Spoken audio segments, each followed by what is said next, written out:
Carol Pearson, welcome to the Seekers Forum. I'm so very happy to meet you. I'm so glad to be with you. Thanks so much. So I want to start with a general question because I'm not an expert in archetypes, and you are. So for someone who isn't familiar with archetypes, what is your fascination with them? What is it that drew you to this whole field of study and practice? Oh, well, okay. First of all, I love stories and I love the characters in stories. And archetypes, archetypes can be a lot of things, but the ones I work with are kinds of people and the stories that they live. And what intrigues me about it is the more I know about it, I know one, archetypes are universal images and stories. And the stories, like plot lines, give you energy for actually acting and doing things. So, if something happens and your first reaction is, I'm going to stop that SOB, and that's probably a warrior response. And if something happens that is difficult and you immediately want to say, oh my goodness, they must be in trouble. I could help them. That's caregiver. That's a caregiver response. A sage archetype response would be, let's think about this and see what we can understand. And all of the archetypes, and I work with 12, and the 12 I work with, all archetypes are universal. That's the point, that they're absolutely universal and show up in all times and places, which means I selected ones that helped the earliest humans survive, and also ones that help us thrive today. Um, and I don't know, you know how sometimes you don't know exactly why they intrigue you? Yeah. I know that the minute I heard the word, I got really interested. And when I started writing about them, I felt called. Right. So we all have all of the archetypes, and we tend to favor certain ones over others. Is that correct? Yeah, the Jungian belief about archetypes is that they're in the collective unconscious. Right. So we all have access to them. But, like psychological type, you have preferences and your preferences give you a type. Well, we also have preferences in the stories that we like and Mhm. the stories that we live. And some of that can be innate to us, and some of it can be our conditioning. Mhm. And so part of if we go to archetypes to find ourselves, we need to, in some ways, be able to notice where, gee, that doesn't feel like me, but it sure feels like what I was supposed to be and my parents said I should be. And I got rewarded for living that story. I got rewarded for an early ruler that always kept my room clean and did my homework and kept everything in line. But maybe I'm really more of a lover and a creator. Mhm. And we're moving through different phases of our lives. We're probably called to different archetypes and different stories more than at other periods. Is that right? Yeah, that is, at one point, people in the sort of Jungian and mythic world were all about finding your life myth. Yeah. And there can be an archetype or two that it's always true of a person or not. But a key to wholeness is to be able to live a lot of stories Mhm. and to be able to, I mean, one of my favorite things to do, is to realize, okay, here's my response, because we all have our habits of the stories we live. Right. And we have a sense of our identity based on them and who other people think we are. And but the situations we're in may not call for that. Mhm. And that if I do, for me, I have a lot of lover and creator, and my mother and I was raised like most women in my age group to be a caregiver. And so I still have that urge. And so accessing my ruler and my warrior is very important, to just have a boundary to say no. Mm-hmm. I get it. I get it.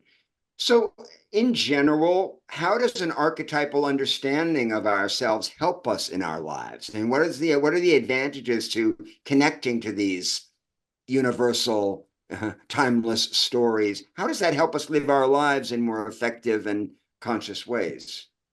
Well, in the last example I just gave, it helps us be able to realize what story is this situation needing. And being able to say, that may not be me, but that's the story I need to live right this minute.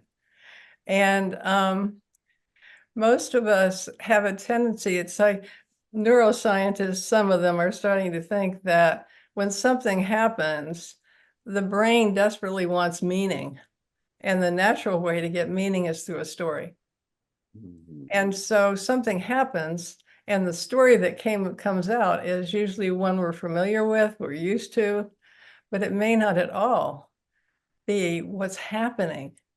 And, it's bad enough with not knowing what news media is telling us the truth or whatever like that. Mhm. Um, but to be able to realize that our brain may not be all telling us the truth. Maybe it's telling us our truth, but it's not telling the truth out there. And I've had so many people who, in finding then the archetypes that are really true to them, that's where if they live that story, they just feel like that's really me. That's the real me. It Mhm. really fits with that. And they realize that the life they're living does, doesn't let them do that story. Mhm. And and it's helped marriages stay together when the spouse didn't understand why a person was writing a book when they're supposed to be um, really pushing ahead on their career.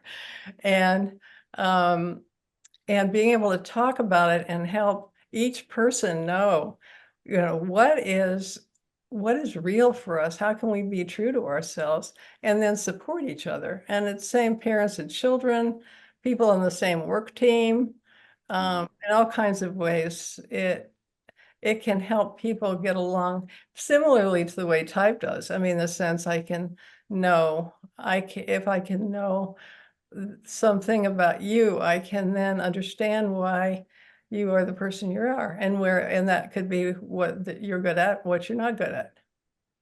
It's so interesting for me, particularly because I always think of story and how I teach is that story is the narrative fallacy. It's the stories that we make up about reality and how we connect dots and then live in those interpretations. That's how I generally talk about story in the writing work that I do with people. But you're talking about story as something that exists previous to our inventing it. That it's something that's part of a larger play that we're a part of. Yes, I am saying that. And what I actually like about the archetypes I work with have names like creator and, innocent or things like that, is that that is true, what you just said. Yes, it can define our identity and we don't even know it. But the other part is, unlike sometimes when people go immediately to a certain myth, like Aphrodite is a lover. Well, that's not the only lover. I mean, Saint Thomas Aquinas was a lover. I mean, in a different way. And what I love about it, the way that I've been able to work with it and other people work with it, is there's infinite plot lines with any given archetype. Right. So when you're helping somebody find the plot line that is perfect for that story, Mm, mm, um, you mm. don't have to do it all. I mean, the plot lines can be very, very specific to the situation in that story. Right, Yeah. right. So fascinating. Let's turn a little bit to the hero's journey. Um, Okay. and archetypes. how do the archetypes fit into the hero's journey? Does each archetype represent its own kind of hero's journey, or are there certain archetypes that are more conducive to the sort of classic hero's journey? Could you just unpack that a little bit for me? Well, Campbell had one idea about that, which is very good and solid. I had another idea about that for a reason that had to do with gender equality. And so the 12 archetypes that I work with and started out in in my book, Awakening the Heroes Within, they are kind of a prototype hero's journey, going from youth to old age, and or to actually not necessarily old age, but to a time of wisdom and giving back in a life. And probably you don't want me to go through what every 12 is, but in any case, there is a system, and it's being used all over the world.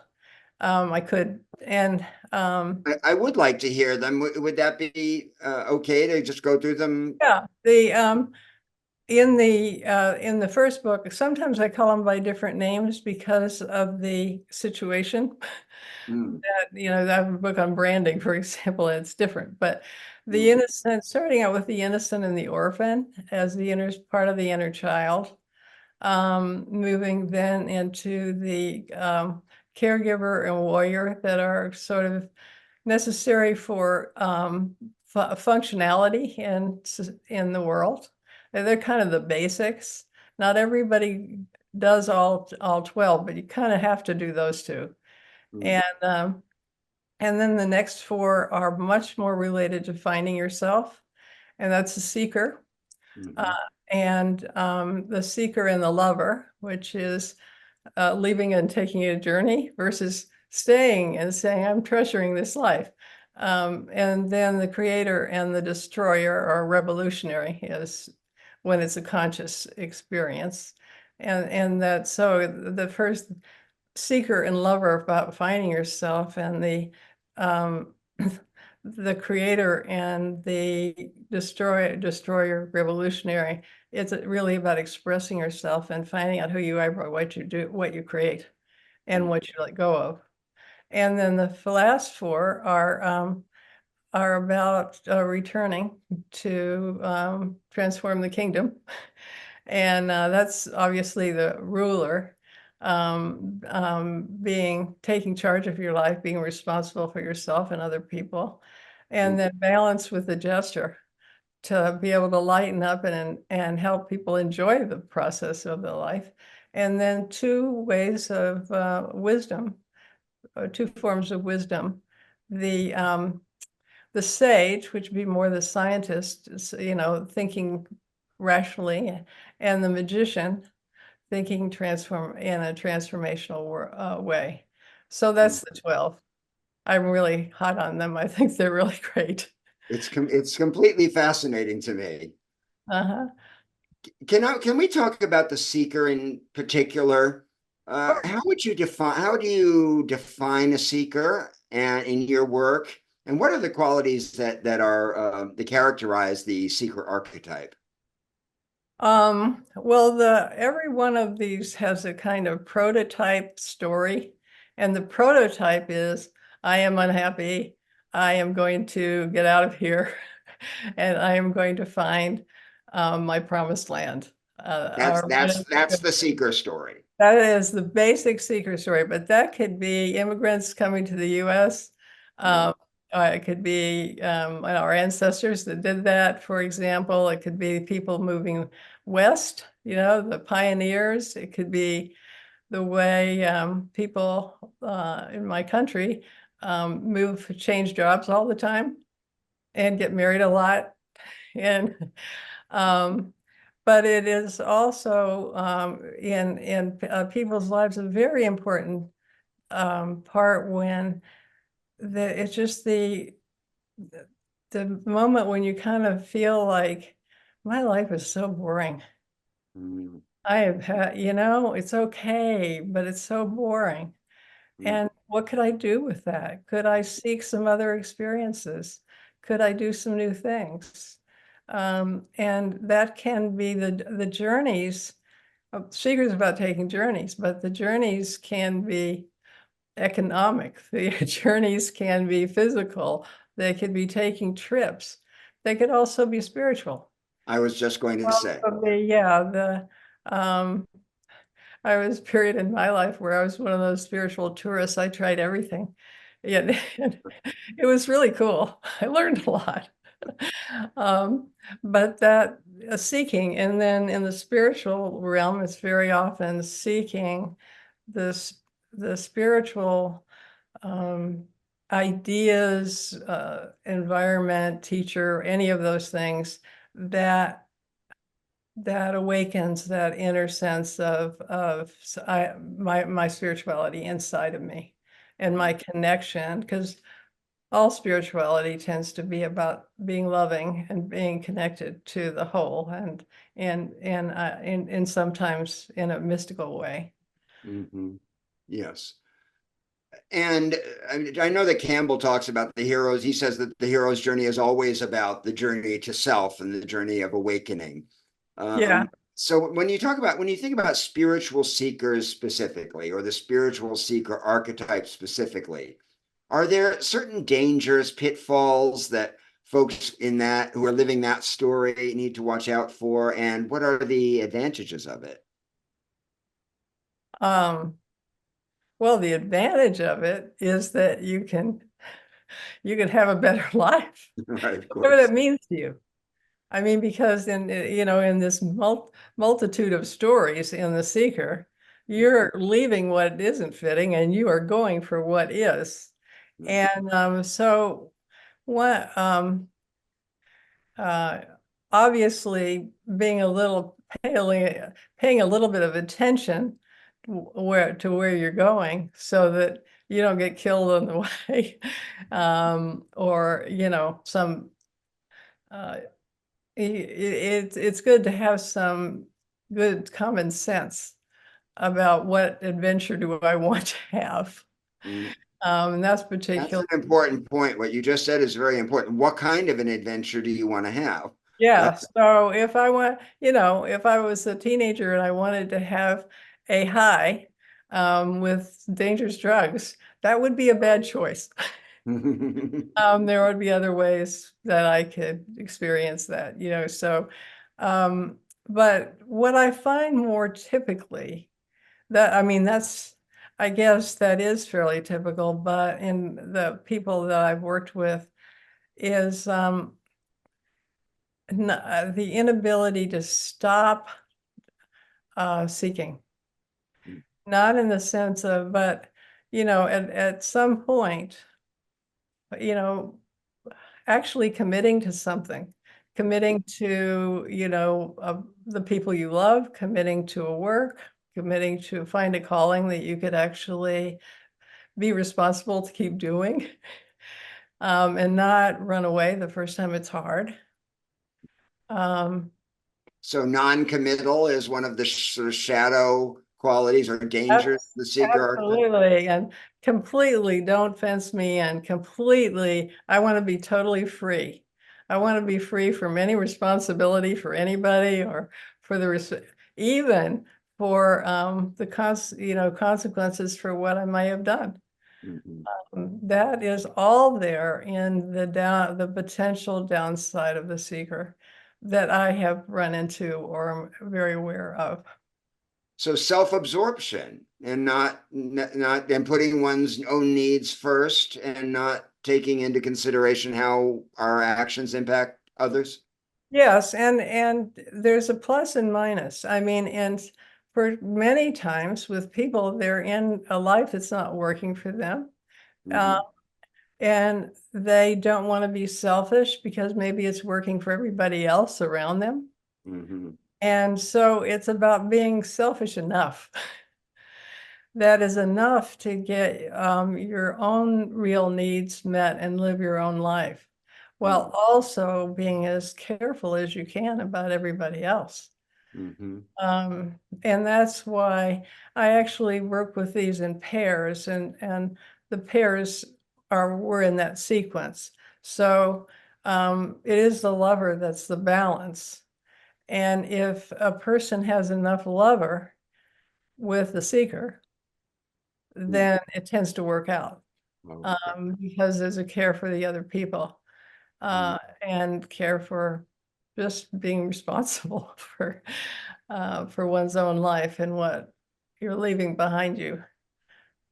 You took the question out of my mouth. I was just going to say, what's if one wants to self-correct, on the seeker's path, which archetype would they apply? And it's the lover archetype. Yeah. What can you treasure? Who is good enough for you to love? What place is lovely enough to live? Right, Because the seeker can also be, there's a tendency, I remember working with some people in in-depth psychology in an institution, not a prison or not a mental hospital, but an educational school, where the talk was that a lot of students came thinking the school would be their promised land, not realizing that they'd have to write papers and they might fail. I mean, there's that, there is, and that's where it kind of links with the innocent, where if you get the seeker with the innocent, it can be everything is fine and I'm always wonderful. Yeah. Yeah. That's setting yourself up for a big fall. Yeah. Yeah. But every one of them has equally downsides, Yeah. You wrote something interesting I'd like to talk to you. You say we first develop the ego, then encounter the soul, and finally give birth to a unique sense of self. And I was so interested in the sequence of that. Why do we need the ego before the soul, and why do we need the soul before the sense of self? How does that progression work? Well, right now I have to have a footnote. Okay. In Jung's work, there was the ego and then the self, and the self connected the self. The task of the ego is to do all the ordinary things of life, get a job, get a family. I mean, sort of grow up out of childhood and be responsible for your life and be responsible in the ordinary way of being able to pay your bills and things like that. And then he, particularly around midlife, said that that was the time that you would connect to the deeper self. My sense of for me, I'd like to differentiate the ego, I mean the self and the soul. And James Hillman was much more about putting the soul in there too. And I can't remember if I actually got the idea of having the three from him, but it's from thinking about him that I did that. And it does seem to me that in my experience with myself and other people and what I've read is the self as when Jung was talking about it was usually moving from a very a life. People were very conformist in his time, and the pressures to do that were very bad. So it was a key time at midlife for people to actually find out who they were and go through their dreams to do that. But Jung himself, when he was elderly, he was reading the Gnostic Gospels and connecting with spirituality in a very big way, and that was part of what he gave back after the Red Book. What he gave back for the rest of us to be able to flourish. So that's why. That's so interesting. So he didn't factor in the soul in that progression at all, Jung. I, um, Yeah. well, I don't know if there's some footnote somewhere. Yeah, no. Okay, we'll cut that out. We'll cut that. Yeah, okay. Okay, let's we'll cut that out. So I'd like to talk to you about the shadow. You said something that intrigued me. You say the way to free ourselves of shadow possession is to awaken our heroic potential. That's so interesting. Why does awakening our heroic potential free us from being possessed by the shadow?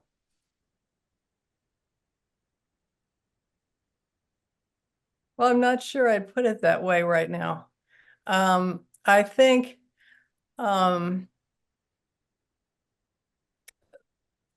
first of all, it makes us, but finding our heroic potential makes us stronger. And it helps give us a sense of ourselves that even though if we're not perfect and I don't have all the gifts somebody else has, probably you don't either, and I could sit around feeling bad about myself, whatever. But once we find ourselves and it feels like, yes, this is me, and um, living in a meritocracy, people are always feeling competitive, but once you find yourself, you really don't have to be that. You can be yourself, and what brings you happiness, and where you feel fulfilled and you feel like you're giving back to the world.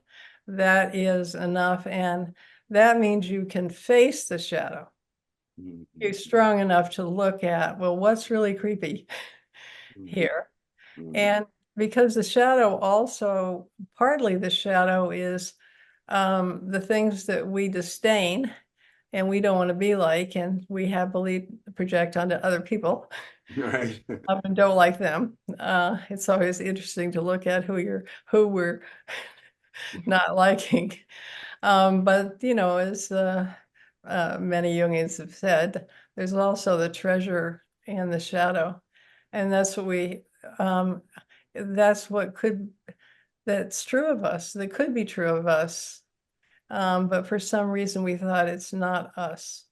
And so that if we have the courage to look into the shadow, um, then we can open up also to see what else is there and Jung, I just had sort of forgotten something that Jung wrote, and it really, as I'm getting older, it kind of jumped out at me. He said that very often there are more archetypes in our unconscious mind than we are living, inevitably, because it's our whole potential.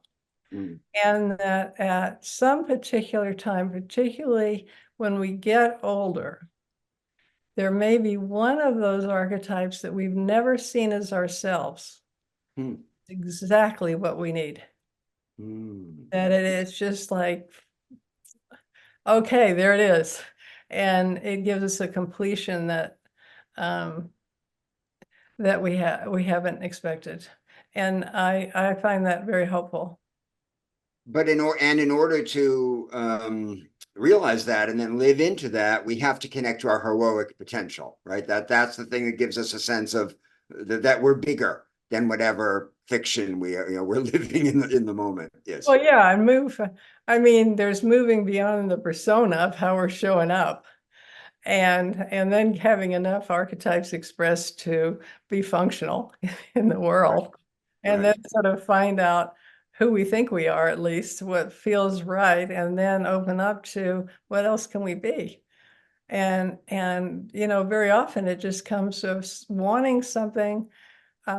Maybe you were talking about the seeker, and I'm thinking about a young man who thought himself as anything but a seeker.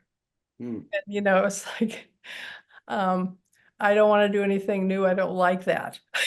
I like to feel safe in everything I do. I don't like this unknown thing. Right. Yeah. And suddenly he felt a call to do something very new. He had an idea, actually it was for a business, but and he thought, I can't do that, not me. And what he realized is he wanted to do it enough to be able to face the unknown. And his seeker kicked in, along with, creator and some other archetypes that he hadn't had before. Mm-hmm. Has that happened for you in your life? Are you, and at this stage of life, is there an archetype or two that just never occurred to you before that suddenly seems interesting? No, but I'm looking. I'm Because you're a seeker. That's why you're looking. That's why it for me it may be well, I don't know. I have a lot of over too, so I actually don't know. And the other thing is because I do this for a living. This is really what I work with. It's been easier for me to awaken or live into more archetypes just because I knew about them. So it'd probably be an archetype that I don't work with. Right.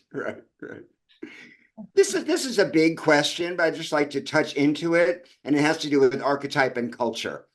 And you say some women tend naturally to be warriors and seekers, and some men to be caregivers and lovers in spite of their cultural conditioning. Yeah. So is that just about a person's nature having a different temperament proclivity that precedes cultural influence? Is that what you're saying? Absolutely. Absolutely. I've been looking at those women basketball players. I know. I mean, oh my goodness. When I grew up, and of course I grew up in Texas, and we didn't even have sports for girls, So I mean, there were all kinds of things we just didn't do. So I could have warrior, but it needed to not show. Yeah, gotcha. And now I see these. And what's happened now with the gays, lesbians, trans, all they're really helping us. Getting out of the sense of, I mean, we'd already made progress about men and women not having to stay in those traditional roles.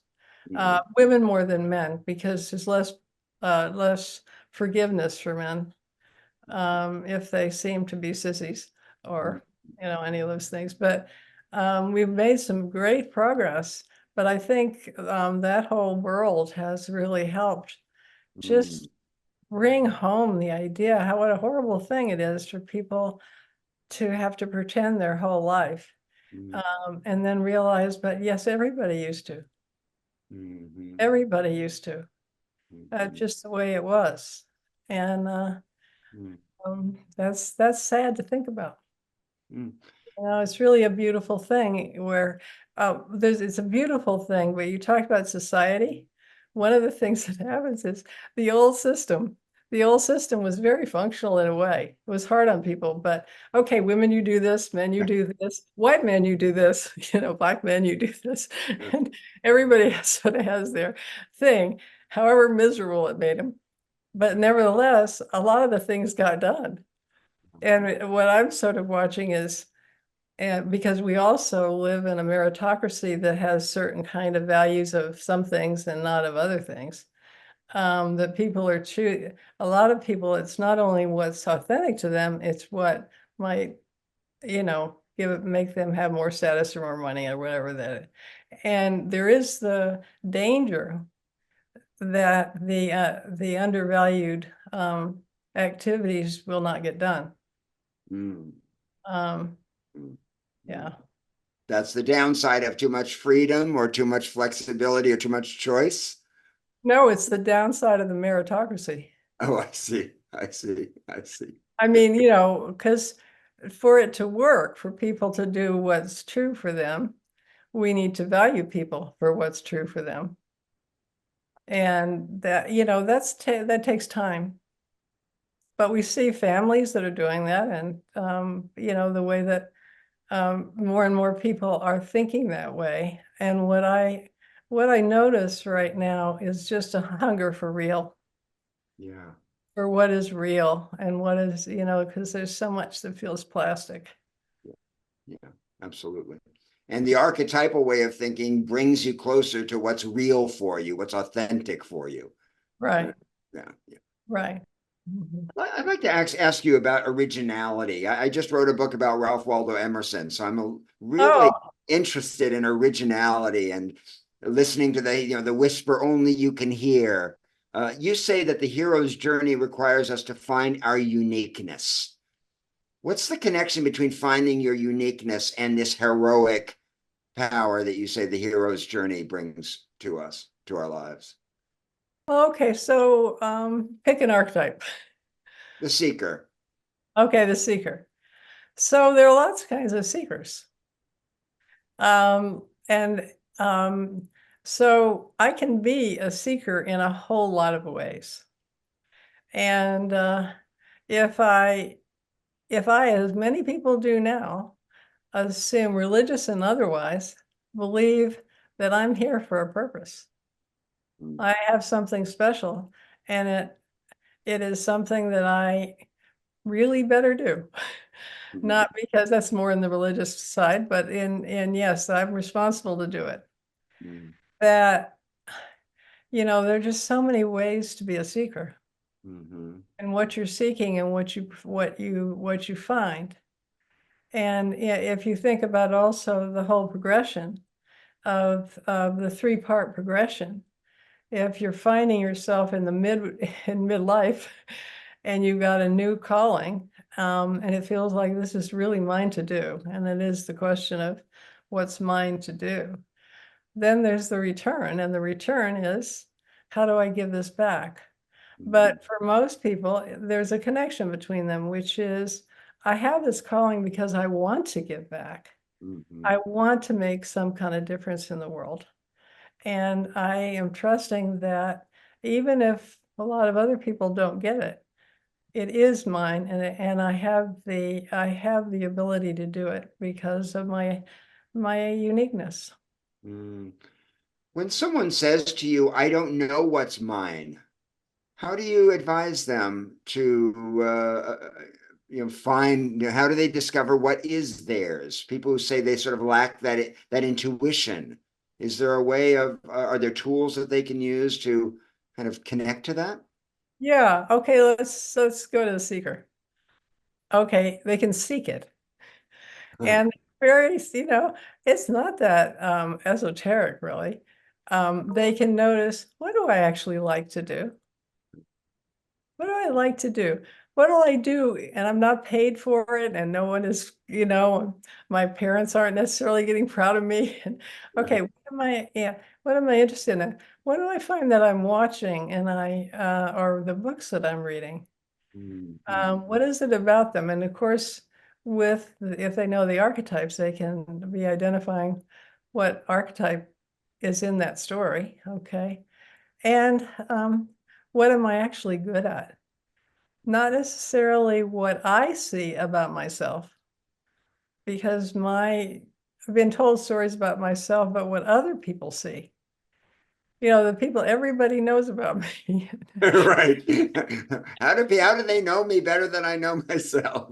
Yeah, I didn't know that I should actually do this work. I was a college professor for a lot, and but I'm the kind of person that if I would sit on the airplane, people would be telling me their whole life story. Me too. And I couldn't get out of it, I mean, and so my heart would go out to them, and there went all the things I was going to do on the plane. Well, it's that kind of thing. What do people count on you to do, even if you're not getting paid for it? Um, you're not getting status, you're just doing it. And actually listening to people when they give you feedback. Mm, mm, Because sometimes it's a negative feedback, but sometimes it is positive, but it's, oh, no, no, that's not me, whatever. Um, right. Notice what people ask you to do. Uh, so it can be very practical. It does not have to be Right. uh, sitting and meditating, and Right. a little sitting and meditating after you do those things could be really helpful. But it really is about seeing what you desire, following desire, and also following aptitude and attraction, what other people call on you for. Where do you feel useful? right? Mhm. So Yeah, you're not inventing it. You're trying to locate what's already there. yeah. Also, what am I willing to let go of in terms of my ideas about who I am? Mm. You How does that know, work? for a lot of us, I mean, I've done experiments and workshops where I think of people I admire, and sometimes that's very helpful. But I'm not the people I admire, and I'm not going to accomplish what they did. So, not getting trapped in that kind of thing and realize that what is it in me that's a little bit like those people? Mm. Otherwise, we can spend our life thinking about comparing ourselves to the grand people in the world, and we're never measuring, measuring up, and then we're miserable. Exactly. Yeah. Yeah. I come up against this a lot of time, a lot often with people around the fear of freedom.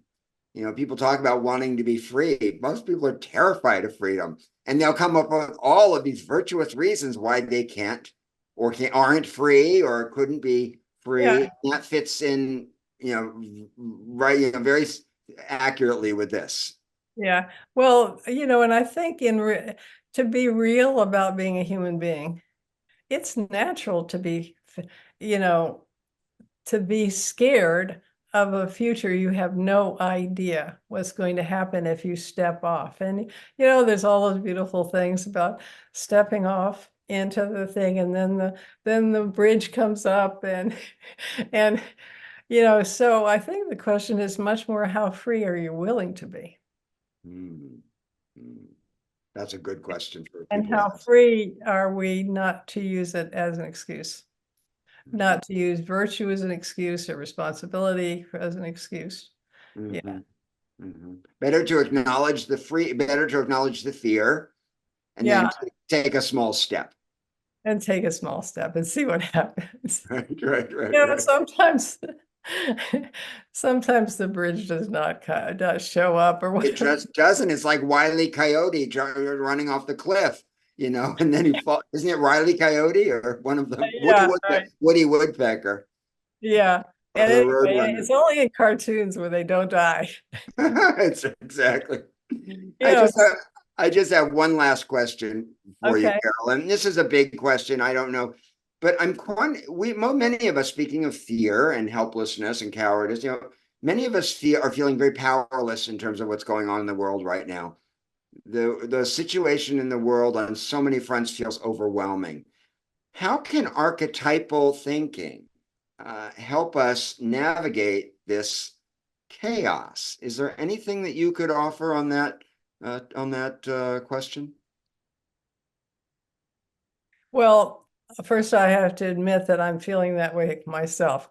I mean, it's really fairly um, difficult. But on the other hand, I remember that there have been worse times, you know, and the life is always mixed. There are bad things happening and there are good things happening. And what comes to us on the airways, and most in the papers and TV and things like that, tells us the bad things. And because it sells, because we have amygdalas that are attracted to fear. Um, but um, I think the way that archetypes fit in is help us realize, to go back to the fact that yes, a lot of people are claiming their own stories and doing important things. I subscribe to the Daily Optimist, and I'm always learning about somebody who invented something that's going to solve one of these problems, and trusting that they're there. Hmm. And all we need is slightly more people. We only need slightly more people to be trying to do good in the world than the others who, for whatever reason, um, they feel they can't, or they just want to do creepy things. But that it is it's happening. You know, it's kind of like grass growing or looking at nature and the way that, you know, the fire burns the whole place, but after a certain level of time, all that, they're growing again. And there's a resilience of nature, and we're part of nature. We have that resilience as a people and as individuals, and that if we trust that, what I think the real danger is when we give up, and because we read the papers and everything, and I believe in reading the papers and knowing what's going on, but that we can have more faith that other people are doing something that helps if we are doing something that helps. And I'm not saying that, you know, voting sensibly, obviously, is that, you know, working for various causes is that, but actually just doing what you're calling, finding it, taking time to do it, and being kind every day. I mean, just go out and smile at people, you know, and treat them nicely. You know, that all that stuff makes a difference. And the more we do it, the more we can trust that this is going to come out okay. It's about pulling back and realizing we have some agency in here. So We do. that's where the hero energy can help so much. Right, And absolutely. we need it terribly now. Yeah. And it matters. It matters. It matters every time that we go out, how we are to the people around us and the choices we make in our own lives. They're all votes. Yes, All yes. we want to see. So. Carol, thank you so much for taking the time. It's really been fantastic talking to you. Well, I love talking to you. It was a joy for me as well.